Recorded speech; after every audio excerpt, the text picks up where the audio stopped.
right words will lead to right action. Okay, we will bear with this. So, right word will lead to right action. Now, when a right action takes place, what happens? Everyone? He says results are good. And I agree with him. So, right action leads to right results. Now, what happens when you get right results? Tell me.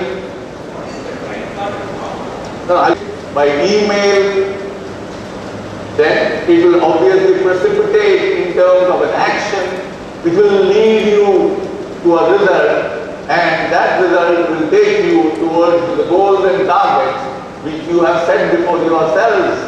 So in other words, cosmic meditation leads to promotion of targets and goals.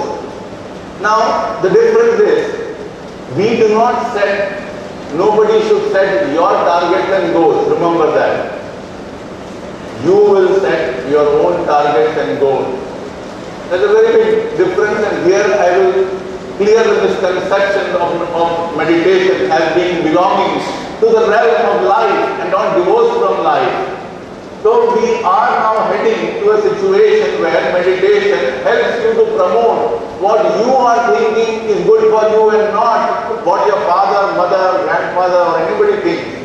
If you think that you want to become a painter, your Dhyana Shakti will propel you towards becoming a successful painter. If you want to be an engineer or a doctor, it will propel you with those kinds of thoughts and take you in that direction and give you success. So we are into the realm of living on one hand, and at the same time we are trying to distill within ourselves excellence. And this brings me to the famous statement in the book that meditative energies are arrows of success directed at targets of excellence. I'll repeat this. Meditative energies are arrows of success directed at targets of excellence. So much, so good. You have been told that you can do it. But the $1 million question is how to do it, how easily to do it, how to implant this software.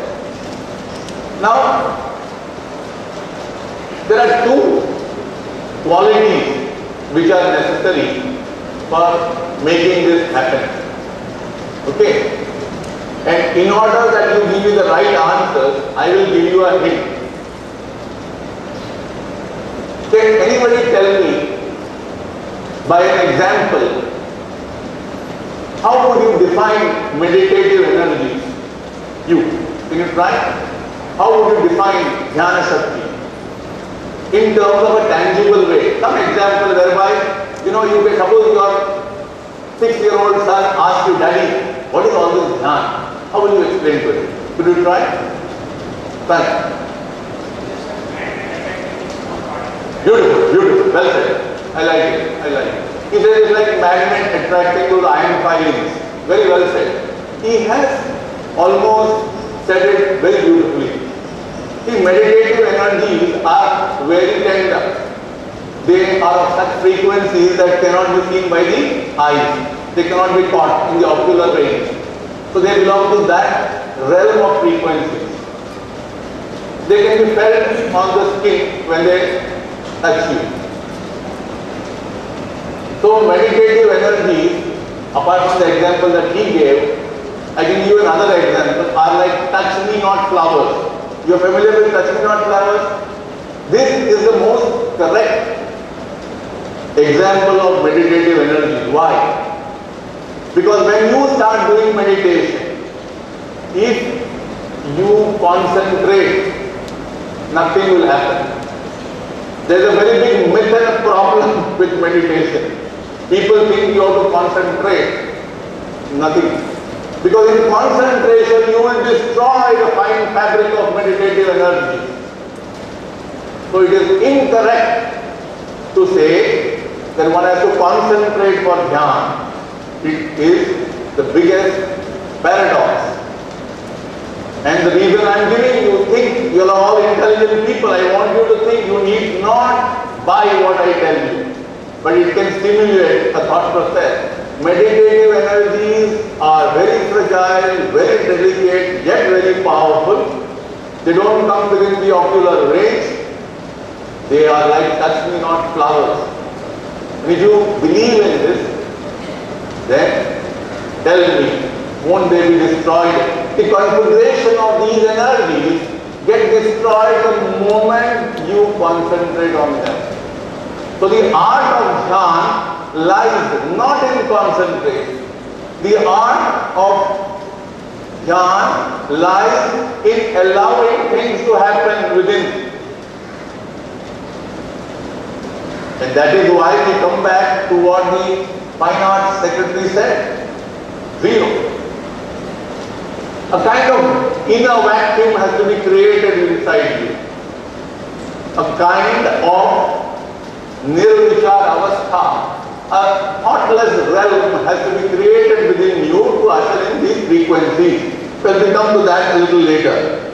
Now, in order to usher in these energies inside you, the human, which is the problem, because it is in abundant supply around you.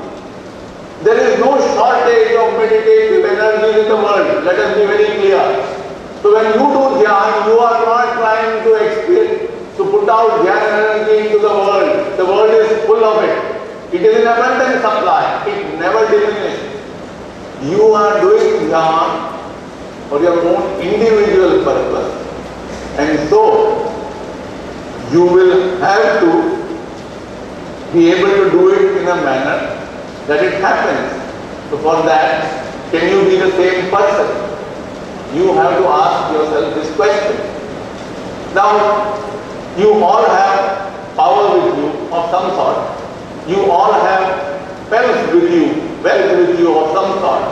Now tomorrow, in your house, your driver or your maid servant comes and says, Madam, I have got lots of problems. Give me a lakh of rupees.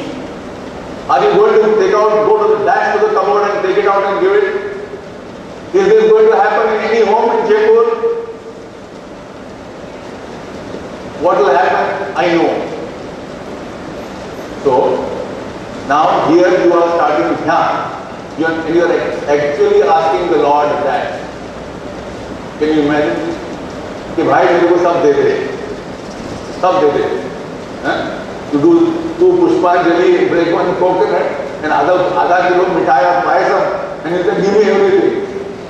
And here your maid servant says, give me a lakh, मेरा झुपड़ा टूट गया, मेरा मर्द cancer से बीमार है, मेरा बच्चा मर रहा है. You say, get out.